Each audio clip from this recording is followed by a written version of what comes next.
Hi students, today we are going to learn about phrasal verb. It's a one mark question. And definition of the phrasal verb. So here verb plus preposition or verb plus adverb. So here a phrasal verb அப்படின்னு பார்த்தோன்னா so எல்லா phrasal verbலையும் we had a verb. So கண்டிப்பாக நம்மளுக்கு verb இருக்கும், அது கூட நம்மளுக்கு ஒரு preposition இருக்கும். ஸோ அப்போ verb plus preposition இருக்கு இல்லையா, that's called phrasal verb. But அதை நம்ம படிக்கும்போது செப்பரேட் வேர்டாக நம்ம படிக்க மாட்டோம். we just read it for a single word. ஒரு சிங்கிள் வேர்டாக தான் நம்ம வந்து அதை ரீட் பண்ணுவோம்.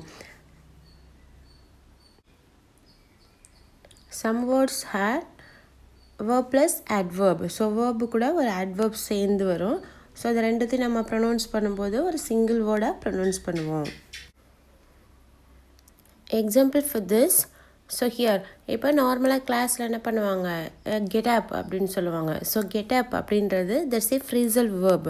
ஸோ அதனுடைய மீனிங் என்ன, கெட் அப்னா எந்திரி அப்படின்னு சொல்லி மீனிங். ஸோ அப்போது கெட் அப், ஸோ அது கூட verb plus preposition. So that's call phrasal verb. So அதை நமக்கு தனித்தனி மீனிங்காக நம்ம செப்பரேட் பண்ணி பார்க்க மாட்டோம். ஸோ அந்த ரெண்டு வேர்டையும் சிங்கிள் வேர்டாக பார்க்குவோம். At the same time it's had a single meaning. So அதுக்கு வந்து ஒரு மீனிங் தான் இருக்கும். some phrasal verb had 2-3 meanings. So ஒரு சிலதுக்கு வந்து ஒரு 2 இல்லை 3 மீனிங்ஸும் இருக்கும் நம்மளுக்கு. So we are using that based on the situation. when you are reading for the phrasal verb, so இப்போ phrasal verb படிக்கிறோன்னா எல்லா phrasal verbையும் நம்ம ஒரே நாளில் கண்டிப்பாக படிக்க முடியாது. அப்போ ஒரு நாளைக்கு ஒரு 10 or 15, ஸோ இன்னொரு நாளைக்கு ஒரு 10 or 15. அப்போது டெய்லி நம்ம ஒரு 10 அப்படி படித்தா மட்டும்தான் ஃப்ரீசல் வெர்பை வந்து நம்ம கரெக்டாக படித்து முடிக்க முடியும். அட் த சேம் டைம் அதனுடைய மீனிங் வந்து நம்மளுக்கு மறக்காமல் இருக்கிறதுக்கோ, நம்ம இப்போ நார்மலாக பேசும்போது at least we can use that, ஒரு சிலது வந்து யூஸ் பண்ண முடியும் அப்படின்றத வந்து நம்ம யூஸ் பண்ணி பார்க்கலாம். act upon, obey, ask for, request, demand, back up, support, bear with, tolerate, break down, stop functioning, break into, enter by force, break out, spread, start, suddenly. break up, end a relationship. So here இந்த வேர்டை வந்து நம்ம நிறைய time ஃபில்ம்லலாம் கேட்டிருப்போம். So அப்போ that's for a phrasal verb. bringing out, cause something to happen. bring forth, get, produce. bring in, get, make. bring out, publish. bring up, rise. call off, cancel. call on, visit. call up, make a phone call. carry out, perform. deal with, managed. get back, return. get on, make progress. get on or got on, have a friendly relationship. get on with, cope with. get over, recover from. get through, pause. give away, distribute. give in, surrender, yield. give up, renounce. give up or give, abandon, stop. go on, continue. hit on, discover. So இந்த go on இதுவும் நம்ம நார்மலாக use பண்ணுற word. But ஒரு சில words நம்ம use பண்ணுறோம், ஆனால் இதுதான் ஃப்ரேசல் வேர்ப் அப்படின்னு நம்மளுக்கு தெரியல. Keep off, avoid. Keep on, go on, continue. Keep up, carry on, continue. So here இந்த 4 வேர்டுக்குமே சேம் மீனிங் தான் கொடுத்துருக்காங்க. Lay by, laid by. Keep or further use. lay over, laid over. stop at a place on a journey. look after, take care of. look at, see. look for, search. look into, examine. look through, read. look up, search. look up to, admire. make out, understand. pass away, die. pass by, go away. pass on, hand over. Put in, install. Put off, postpone. Put on, wear. Put up, loads. Put up with, tolerate. Reel off, repeat, recite. Sit out, start. Stand back or stood back. So here stood நம்மளுக்கு தெரியும். So இப்போ past tense use பண்ணுறதா present tense use பண்ணுறதா that only here they are used. Move back. Stand off, stood off, keep away. Stand out, stood out, continue to resist. Take off, leave the ground. Take after, resemble, look like, act like.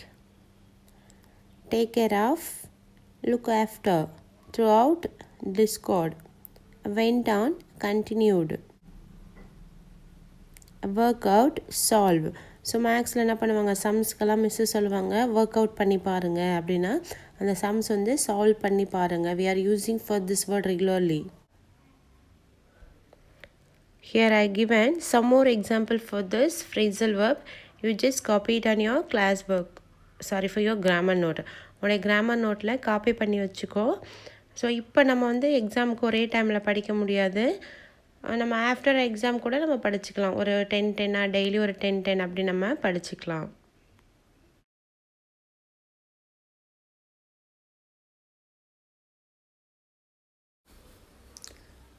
Linkers it's a 2 mark question. So ஈஸியாக இந்த கொஷினுக்கும் நம்ம 2 marks ஃபுல்லாக வாங்கிடலாம். The words used to connect two or more sentences or idea together into a single sentences are called link word or linkers.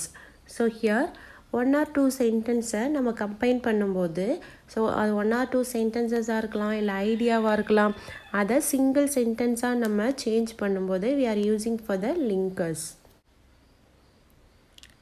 Here some example for the linkers: after, as, but, if, so that, unless, also, as if, despite, in spite, than, when, and, as well as, even though, just as, that, whether. So here they are given some more linkers. So இந்த லிங்கர்ஸோடைய meaning நம்மளுக்கு தெரிஞ்சிருக்கணும்.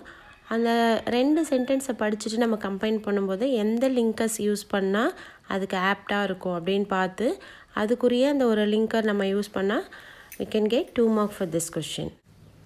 I can speak not only English but also Hindi. So அதாவது நான் English மட்டும் பேசலை அது கூட எனக்கு ஹிந்தியும் தெரியும் அப்படின்னு சொல்லியிருக்கிறாங்க. Second one, he didn't come to the tour because of his ill health. So இப்போ நம்மளுக்கு ஒரு செப்பரேட் சென்டென்ஸாக 2 செப்பரேட் சென்டென்ஸாக கொடுத்துருவாங்க. ஸோ அதை ரெண்டுத்தையும் ஜாயின் பண்ண தான் இங்கே பிகாஸ் யூஸ் பண்ணியிருக்கிறாங்க. They shut down the TV due to thunder and lightning. So அவங்க வந்து டிவியை வந்து ஷட் டவுன் ஆஃப் பண்ணியிருக்கிறாங்க. ஏன் ஆஃப் பண்ணியிருக்காங்க அப்படின்னு பார்த்தோன்னா டியூ டு தண்டர். ஸோ அந்த இடி இடிக்கிறதுக்காகவும் மின்னலுக்காகவும் தான் அவங்க அதை ஷட் டவுன் பண்ணியிருக்கிறாங்க, டிவியை ஆஃப் பண்ணியிருக்கிறாங்க. Students, now we are preparing for our quarterly exam. First exam is English. We know that. So நம்மளுடைய question paperல we are having many parts. You have to think and write in your own. So அப்போ ஓனாக எழுத வேண்டிய பார்ட்டெல்லாம் இருக்குது. அதுக்கு நீ என்ன பண்ணணும்னா கொஞ்சம் கிளியராக ஃபஸ்ட்டு அந்த கொஷின்ஸை ரீட் அவுட் பண்ணணும். So here picture view it's a 5 mark question. Road map it's a 2 mark question. So இது ரெண்டுமே வந்து படிக்க வச்சு டெஸ்ட்டு கண்டக்ட் பண்ணியிருக்கிறோம். அதை வந்து நீ இங்கே இப்போ வீட்டில் இருக்கும்போதே ஒரு டைம் நல்லா படித்து எழுதிப்பார். For the picture view we are given for 6 to 7 sentences. At least you just write and see for this sentences. So அந்த சென்டென்சஸை மட்டுமாவது நீ ஒரு டைம் எழுதி உனக்கு மிஸ்டேக் இல்லாமல் செக் பண்ணிப்பார். அதை நீ எழுதும் போதே உனக்கு they are given 4 mark. So அதை நீ கரெக்டாக எழுதினாலே அதுக்கு ஒரு 4 mark உனக்கு கண்டிப்பாக கிடைக்கும். And for the road map, so we are given for the some keywords. அந்த keywordsஐ யூஸ் பண்ணி பாயிண்ட்ஸாக 1 by 1 எழுதுங்க. Students, now we are preparing for your quarterly exam. So நம்மளுடைய குவார்ட்டர்லி எக்ஸாமுக்கு இதுக்கு முன்னாடி நம்ம ஸ்கூல்ஸில் இருப்போம். ஸோ டீச்சர்ஸ் என்ன பண்ணுவாங்கன்னா, ஸோ டெய்லி இது படித்து எழுதிக்காமி அந்த மாதிரி அவங்க ரிவிஷன் பண்ணி விட்டுருவாங்க உனக்கு. So but here now, so you want to prepare your self. நீ தான் ப்ரிப்பேர் பண்ணணும் வீட்டில் உட்காந்து.